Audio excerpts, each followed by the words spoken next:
Oh, not another cat meow app. It's the same one. Oh. All right. All right. I'm gonna wake up. I promise. I got coffee. We're ready to do this. Can you hear her? 2, 1. Good morning, everybody, and welcome. Today is Monday. It's July 12th, 2021. My name is Jeremy, and this is my first cup of coffee.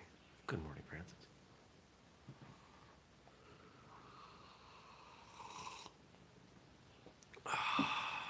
Man, what a weekend. Bit of a whirlwind. Sat in on a second degree? It was a second degree testing. Good morning, John. On Friday night. It's the first time I put a full uniform on. I wore a full gi with a belt. I hadn't done that.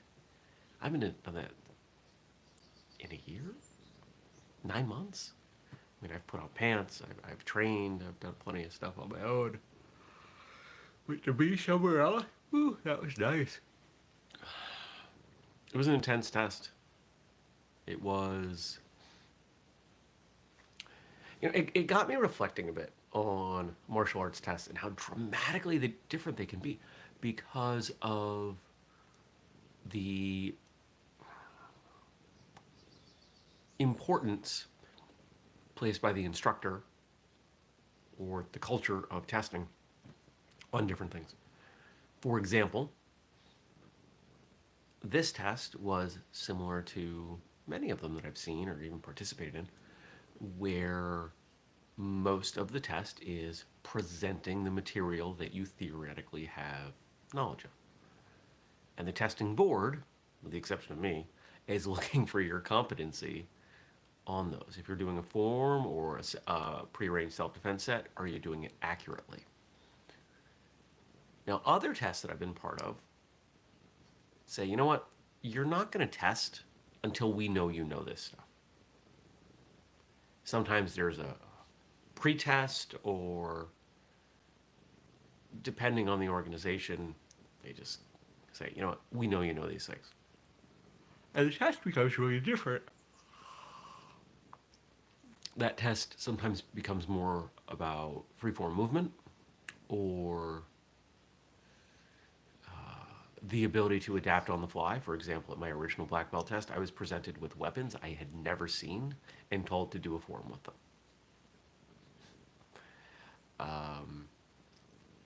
Sometimes the tests involve getting knocked around and seeing how you respond, or taking you past the point of your cardiovascular fitness and seeing how you handle that. There are a lot of ways to do it. As you might imagine, I'm a fan of all of the above at different ranks and for different reasons. I think once you get to the point of black belt, you know a bunch of stuff. Let's see you start putting it together. And so my major contribution to this test was after the forms and a bunch of other stuff. I had them go back and I said, all right, you did, they called it one pinyon. It was, most of you would know it as Taikyoko Shodan, a low block punch in an H pattern. Low block punch, low block punch, low block punch, well, punch, punch, punch. Anyway, and I said, all right. And I gave him 10 seconds of history in context. And I said, all right, I want you to do it again. Actually, first thing I said was, pick a stance. And one of them picked, I had one pick a stance, he picked back stance. And I had the other pick a block, and he picked rising block, high block. And so I said, all right, you're going to go through it again with low block, sorry, I'm waking up. Side kick and high blocks, and for a punch, it's primarily a Kempo school, so they've got this 1, 2, 3, this connected three height hammer fist with that. And you watch their heads blow up. It was great, because they had to think. They're like, oh, theoretically this is easy, but now we have to apply this, even in a rudimentary way. And then I had them do the the techniques that they're used to, I had them do it in a mirror image, and then I had them do it backwards, and just watching their heads blow up, and it's great. It's a, I presented it as if it's easy, kind of to make them, to put some pressure on them. It was really hard. Try taking the first form and doing it backwards or mirrored. It's nuts. If you're used to training in a certain spot, try rotating 90 degrees or even harder, 45. Face a corner. You ever have a class face a corner to do forms? By the time they're done doing the form, most of them are going to be facing one of the walls. They can't handle it. It is weird. Psychologically, they use walls as references. What else happened? So I came home after that. What did I do Saturday? Slept in Saturday. Saturday's pancake day. Cleaned up around the house a little bit. I don't even remember. I did something. I went somewhere. I got nothing. And then yesterday I did work in the yard and went to a friend's. He recently bought a new home, so a few of us went over and hung out. Now, if you watch any of my personal social media, you may have seen that I put up a video yesterday. Did I tell you guys last weekend I got stung with wasps? I think, yeah, you can't see it anymore. There's still a little bit of discoloration on my forearm. I got hit with 3 wasps, 2 right here, 1 on the underside, like in a second. It was rough. I was freaking out. I was like, ah, and I ran away. And so I was pretty sure what was going on, that there was a nest, whether it was above ground or below ground. I wasn't sure in this particular tree. This tree has broken off and I needed to get it out. So I bundled up. I did it early in the morning. I was covered head to toe. There was no skin showing. And I went and I found the nest. And it was a good sized wasp nest. I was out of spray. I was out of long distance wasp spray. And I was like, I could use this stuff. I found some short range stuff. But since that tree was down anyway, I just need to finish being cut. And since I was mad at the wasps, and I was already bundled up, I got out the flamethrower. So if you go to my Instagram or my personal Facebook, we don't put this stuff on the whistlekick pages, but you can see me. And I trimmed it down. I've been editing a lot of video lately.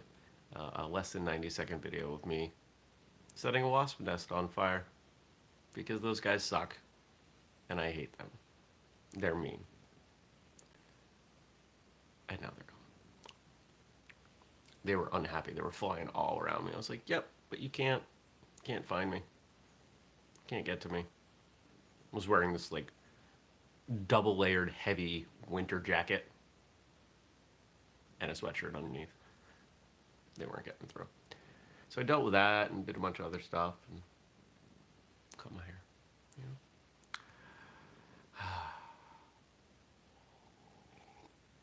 And I even had time to do a quick TikTok video. I'm trying to do one every day. People, I'm going to be honest with you guys. I think we have a shot. And I mean we as Whistlekick, and to a certain degree, we as you all too. I think we have a shot at making a name for ourselves on TikTok. Because the type of content that's on there is it's so inflammatory. Anything martial arts related, it falls into one of 2 categories. Here's how you do this technique, or here's why this technique or style or person or whatever is stupid.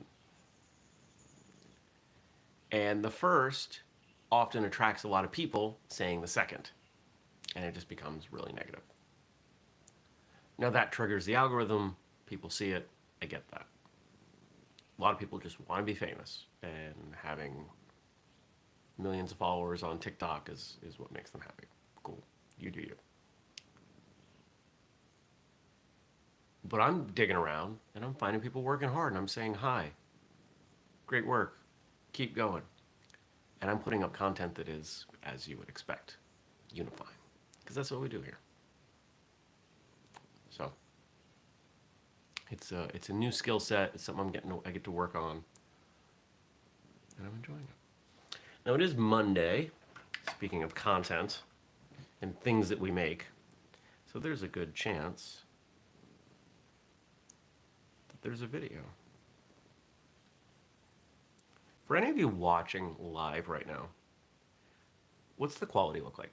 I finished the upgrades to the wireless over the weekend. So theoretically, it is as fast as it's going to get. There is nothing I can put out right now that is fast unless I upgrade my phone. But my phone already has a pretty fast wireless chipsets. I don't think that would be an issue. Quality look good? Any buffering, any stuttering? Is your phone downgrading the quality of the video in a way that's my fault, not yours? Francis says, looks good, but he's not on a large screen. No worries. No worries. No buffering? Cool. Figuring all this stuff out, you know? All right, so today we got an episode with Mr. Steve Grogan, who, super nice guy. And for those of you, actually, Francis, you may want to connect with this guy. He started doing John says quality is very good on my end. Nice. Thank you. Mr. Grogan started doing a bunch of at-home supplemental Wing Chun stuff for people when the pandemic hit. And we had a great time talking about it and his journey and everything. But good dude. You know, we've just been getting the nicest people on the show. We really have. I'm really thankful that most martial artists are good people. They really are. Most martial artists are just really solid people. And I'm lucky that this is what we do. You know, if we were doing, I don't know, pick something else where people aren't as nice. The one thing I will respond to from this weekend. So there was a big UFC fight over the weekend, right? I didn't pay for it. I didn't watch it. I still don't remember what I did on Saturday night. It's kind of weird. I must have gone somewhere and come back. This is tripping me out.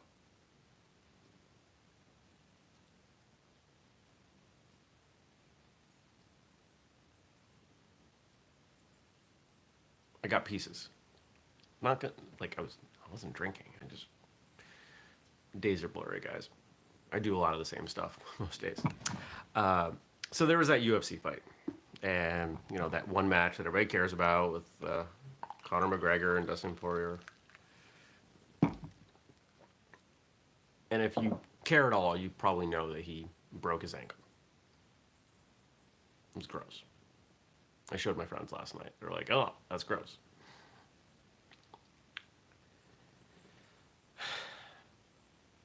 At this point, with that post-fight interview and everything, I'm gonna either or both. Conor McGregor is a complete dirtbag human being, and or the UFC encourages that sort of behavior to attract attention and thus sell tickets. I find both to be reprehensible.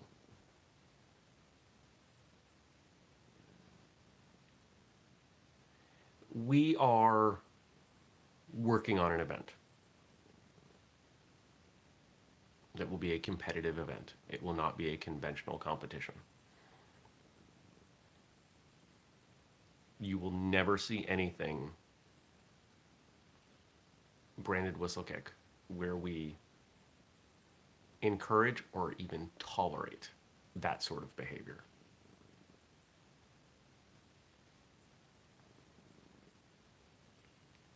Just know that. Never gonna happen. Francis says, this is why I can't follow the UFC, even though I have tried. Early days it was better. Amateur MMA can be great. I've got friends that fight. We've had plenty of people on the show who have been involved in MMA. Number of amateurs. And they're so much more respectful. I have no desire to get in the ring and beat on somebody and have them beat on me. That doesn't interest me. But for those that do, yeah. You're using someone else to get better. It's an escalation of, sparring or whatever. It is sparring. Just really, really intense sparring. If you can't maintain respect for your opponent, partner, you have no business doing it. You don't. Let's see what you guys give me to talk about. What kind of questions we got going on? Did you ask any questions? I'm sure you did not.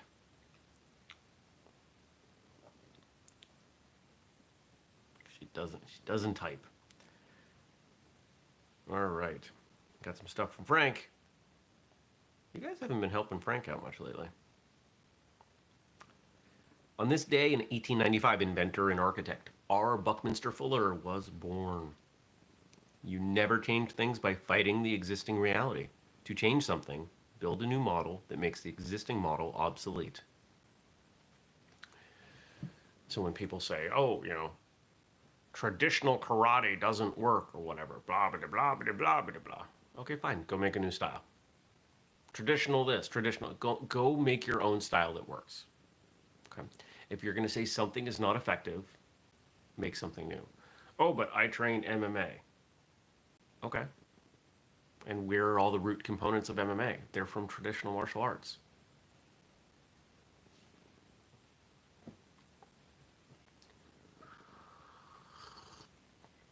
And guess what? If you were in a different sort of confrontation with, multiple opponents, you would use a different set of techniques from traditional martial arts.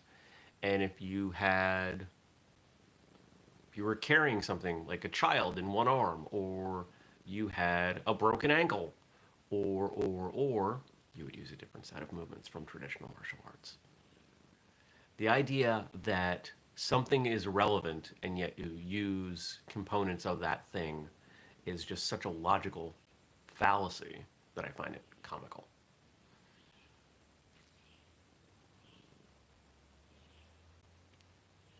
I don't know. People like to get tribal. They like to get into these camps. Blah, blah, blah. People just like to talk. People don't actually like to work. They don't like to put in the time. MMA maybe, as an approach, as a philosophy, as even if you were to codify the movements, sure. But I've known plenty of traditional martial artists that have trained 5, 6, 10 years that would take an amateur MMA fighter apart.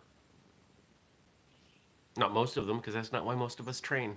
Most of us don't train to fight. We train to not fight. When people get on me, which doesn't happen very often, they're like, you're not a very good fighter. No, I'm not. I am great at avoiding and preventing fights. I'm incredibly effective at that. My self-defense game, way better than yours, because I'm 100% at diffusing situations, at least as an adult. I think that's much more worth pride than getting into fights and winning them. Oh, you turning around? Nature is a totally efficient, self-regenerating system. If we discover the laws that govern this system and live synergistically within them, sustainability will follow and humankind will be a success. Yup. I've been saying that for a while.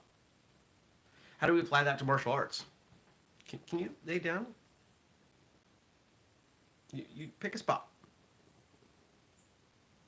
Pick a spot. Come on. Those of you who may be listening to this and not watching, she's refusing to settle down. She's walking all over the place. Totally efficient, self-regenerating. How do we apply that to technique? Okay.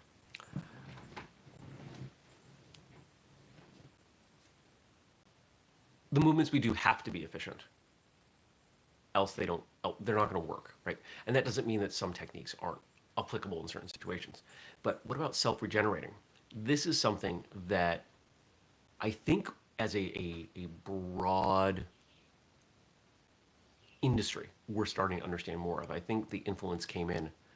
I saw it coming in from Filipino martial arts. I'm not saying it wasn't there before, but this idea of this recentering, bringing techniques back to center line, and the importance placed on that as things happen, right? Like this constant motion and bringing things in. Because you can do that with any, to my knowledge, any martial art. Bam, bam. I can apply this with, from a Japanese perspective, from an Okinawan perspective, from a Chinese perspective.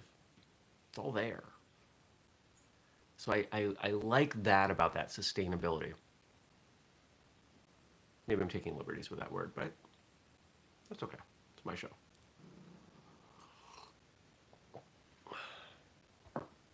Now she's on the other side of the couch, purring very loudly, possibly purring in an aggressive way, which is not a manner in which you generally expect a cat to purr. We are not going to be able to operate our Spaceship Earth successfully, nor for much longer, unless we see it as a whole spaceship and our fate as common. It has to be everybody or nobody.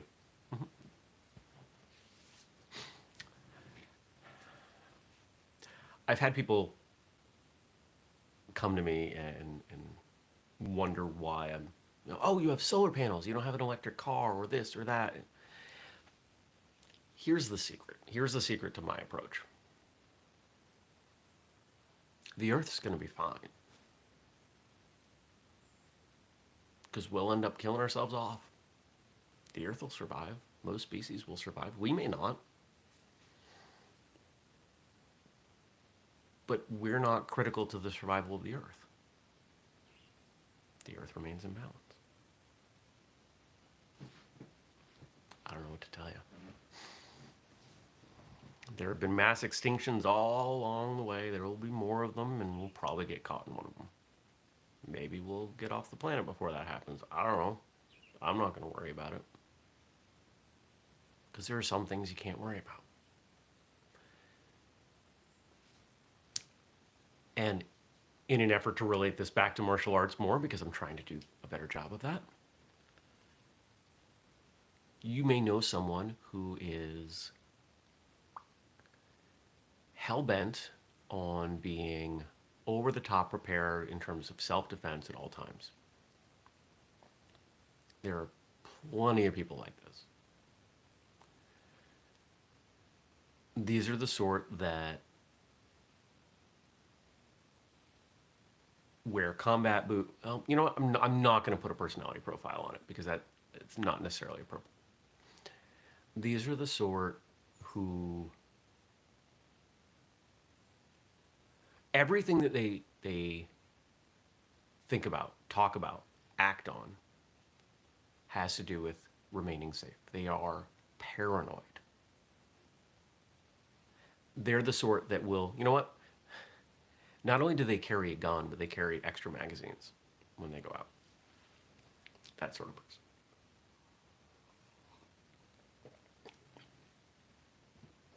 And that's fine.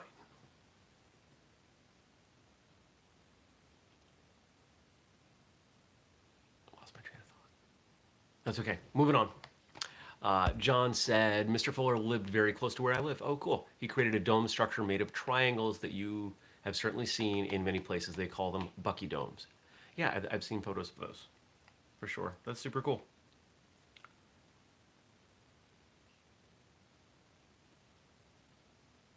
Yeah, I lost where I was going on the self-defense part. That's okay. If I ran a school, I'd give the average grade to the ones who gave me all the right answers for being good parrots. I'd give the top grades to those who made a lot of mistakes and told me about them, and then told me what they learned from them. As martial artists, as instructors, as people, where do we progress? How do we get better? By making mistakes. If you go to class and you do the movements all correct, just as you did them last time, are you a better martial artist than you were last class? No.